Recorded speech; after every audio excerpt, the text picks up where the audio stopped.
Shalom Bapak Ibu Saudara-saudaraku yang dikasihi Yesus Kristus. Selamat bertemu kembali dalam sapaan firman Tuhan buat kita hari ini.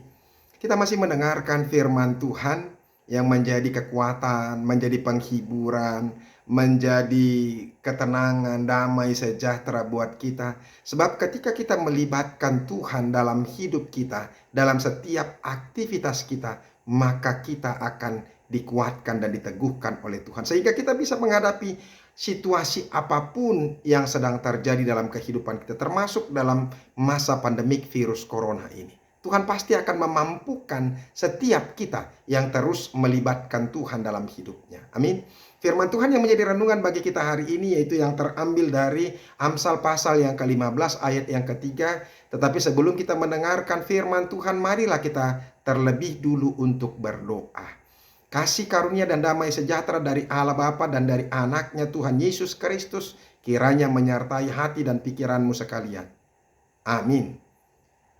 Amsal 15 ayat yang ketiga dikatakan demikian. Mata Tuhan ada di segala tempat, mengawasi orang jahat dan orang baik.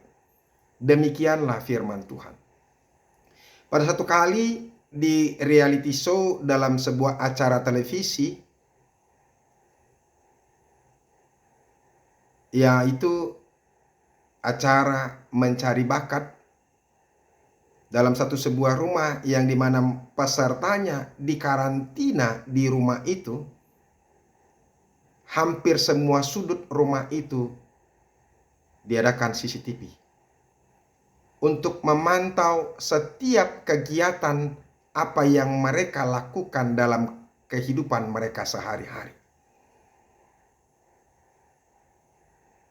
Dengan tujuan mereka mau tahu, panitia mau tahu apa karakter, apa sikap, apa kelakuan yang menjadi perilaku kehidupan mereka sehari-hari. Ada begitu banyak peserta yang tidak menyadari. Dan ada beberapa dari antara mereka yang ternyata memiliki sikap yang tidak baik. Sikap yang kasar, berkata kasar, dan berani memperlakukan teman-teman di dalamnya juga dengan tidak baik dan tidak sopan, ya, mau memaki-maki, ya, dan sikap-sikap yang tidak baik. Padahal ketika dia sedang disorot oleh televisi atau kamera, sikapnya begitu ramah, dia begitu bahasanya begitu baik dan sebagainya. Bapak Ibu Saudara-saudaraku yang dikasihi Yesus Kristus, itulah yang terjadi dalam setiap kehidupan kita. Ya. Kadang-kadang kalau kita tidak menyadari, sama seperti peserta yang mengikuti audisi pencarian bakat itu, yang tidak menyadari bahwa mereka sedang disorot oleh CCTV dalam setiap kehidupan mereka. Kadang-kadang orang-orang yang jahat itu tidak menyadari bahwa dia sedang disorot dan sedang diperhatikan. Bahkan banyak orang yang memperhatikan sikap dan kelakuannya. CCTV bisa membantu banyak orang, termasuk orang-orang tua, untuk menjaga anak-anaknya.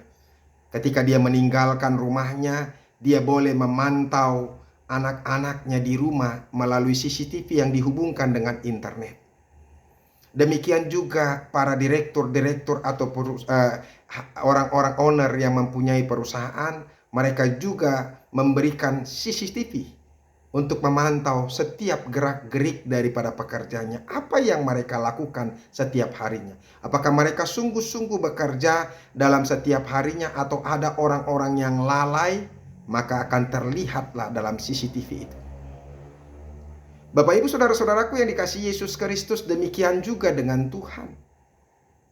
CCTV yang dipergunakan, teknologi yang dipergunakan di dunia ini untuk bisa merekam atau bisa melihat, memantau gerak-gerik dari perusahaan atau pekerja, pegawai, atau orang-orang yang mau dipantau, itu sangat-sangat baik. Tetapi itu juga masih terbatas. Dan itu masih baru bisa dilakukan. Tapi ingat saudara-saudara, Tuhan sudah sejak lama Sudah sejak semula dunia ini diciptakan, Dia terus melihat, terus memantau gerak-gerik kita. Apa yang kita lakukan.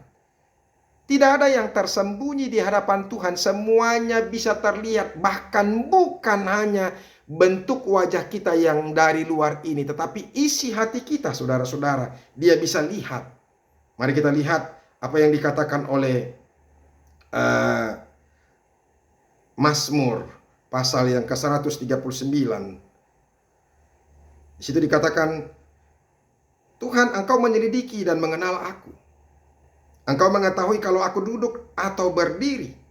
Engkau mengerti pikiranku dari jauh. Bayangkan, pikiran kita saja Tuhan tahu, sekalipun Dia dari jauh melihatnya.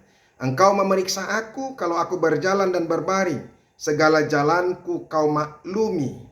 Sebab sebelum lidahku mengeluarkan perkataan, sesungguhnya semuanya telah Kau ketahui, ya Tuhan. Pemazmur mengenal Tuhan. Dia tahu bahwa Tuhan melihat setiap gerak-gerik kehidupannya.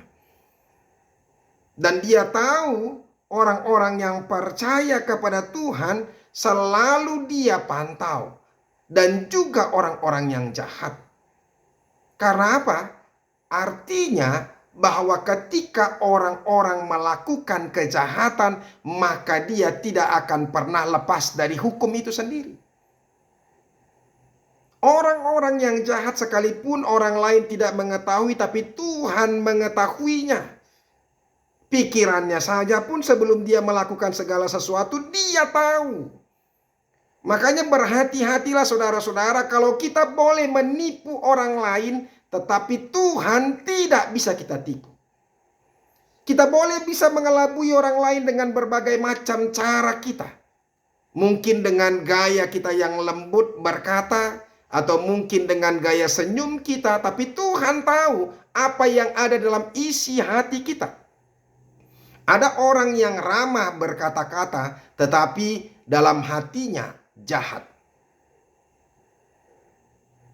Makanya untuk orang-orang yang jahat seperti ini, maka tidak akan pernah lepas hukum daripada dia. Tuhan akan menghukum, akan menghakimi orang-orang yang melakukan kejahatan. Dan ini juga pernyataan firman Tuhan ini juga menjadi satu sukacita dan penghiburan kepada setiap orang-orang yang percaya. Karena apa? Tuhan juga melihat kebenaran yang kita lakukan, sekalipun banyak orang tidak mengetahuinya, tidak bisa melihat kebenaran kita. Bahkan ada banyak orang yang menghina kita sekalipun kita melakukan kebenaran. Ada orang yang berupaya memutarbalikkan fakta itu. Tetapi ingat, Tuhan tahu apa yang kita lakukan. Sebab Tuhan sedang melihat kita. Kalau kita lihat dalam Ibrani pasal yang keempat ayat yang ke-13, dia katakan, dan tidak ada suatu makhluk pun yang tersembunyi di hadapannya. Sebab segala sesuatu telanjang dan terbuka di mata Dia, yang kepadanya kita harus memberikan pertanggungan jawab.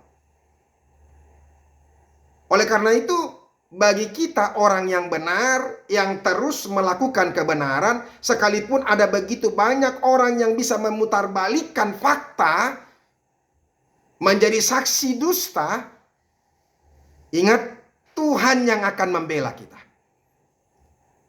Kita tidak tahu bagaimana caranya Tuhan membela kita, tetapi orang yang benar pasti Tuhan akan sertai dan Tuhan akan tolong dia untuk bisa lepas dari setiap pergumulannya. Maka mari kita lihat saudara-saudara, orang yang benar sekalipun dia harus mengalami banyak pergumulan dari orang-orang yang jahat, tapi Tuhan yang menolong dan melepaskan dan memberikan yang terbaik baginya.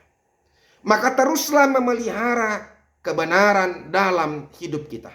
Jangan ketika orang tidak melihat, kita boleh melakukan kejahatan, melakukan yang tidak baik. Tapi ingatlah, Tuhan sedang memperhatikan kita. Jadi bagi orang-orang yang tetap mencuci tangannya dari hal-hal yang jahat dan berlaku membasuh dirinya dari hal-hal yang jahat, dan berlaku terus baik dan benar, maka ingatlah, Tuhan akan mengganjar kita dengan berkat yang luar biasa. Tetaplah menjadi orang yang baik, tetaplah setia, tetaplah terus menjadi orang yang benar. Sebab Tuhan akan memberkati, Tuhan akan menolong, Tuhan yang akan memberikan segala sesuatu yang terbaik bagi kita. Tetapi orang-orang jahat tidak akan pernah lepas daripada hukuman Tuhan. Semoga ini memberkati kita. Tuhan Yesus memberkati. Terima kasih Tuhan untuk firman-Mu yang boleh kami dengarkan. Kami sekali lagi diingatkan bahwa tidak ada yang tidak Engkau bisa lihat. Setiap hal itu terlihat di depan mata-Mu Tuhan. Makanya kami tidak bisa akan berbohong lagi di hadapan Tuhan. Kalau kami tetap setia dan berlaku benar, maka Tuhan akan memberkati. Tuhan akan memberikan yang terbaik. Dan Tuhan akan memberikan sorga itu kepada kami. Tetapi ketika kami jahat, maka Tuhan akan menghukum kami. Terima kasih Yesus. Amin. Saudara-saudara, kita sudah dengarkan firman Tuhan. Jadilah tetap orang benar. Jadilah tetap baik. Sebab Tuhan selalu memperhatikan kita, melihat kita. Tuhan Yesus memberkati. Sampai ketemu besok hari. Teruslah mendengarkan firman Tuhan. Salam.